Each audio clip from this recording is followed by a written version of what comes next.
बादशाह वक्त ने अपने वजीर खास से पूछा, ये मेरे नौकर मुझसे ज्यादा कैसे खुशबाश फिरते हैं, जबकि इनके पास कुछ नहीं और मेरे पास कमी किसी चीज की नहीं।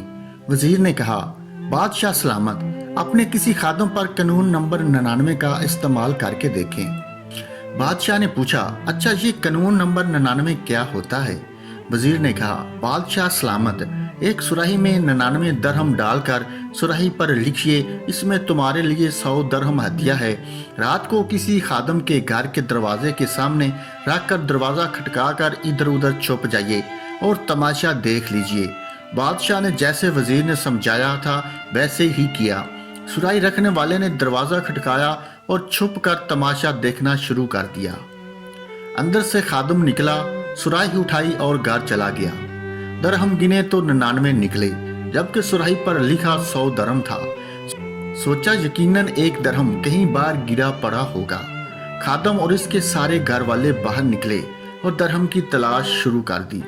इनकी सारी रात इसी तलाश में गुजर गई। खादम का गुस्सा दीदनी था। कुछ रात सबर और बाकी की रात बिक बिक और जिक जिक में गुजर गई।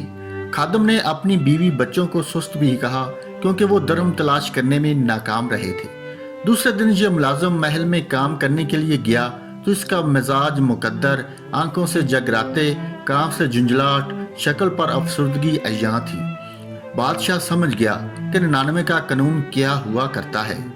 लोग इन 99 नेमतों को भूल जाते हैं जो अल्लाह तबारक व ताला ने इन्हें अता फरमाई होती हैं और सारी जिंदगी इस एक नेमत के असूल में सरगर्दा रहकर गुजार देते हैं जो इन्हें नहीं मिली होती।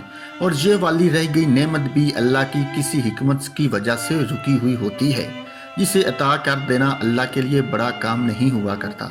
लोग अपनी किसी एक मफकूद नेमत के लिए सरगर्दा रहकर अपने पास मौजूदा 99 नेमतों की लज्जतों से महरूम मिजाजों को मुकद्दर करके जीतते हैं।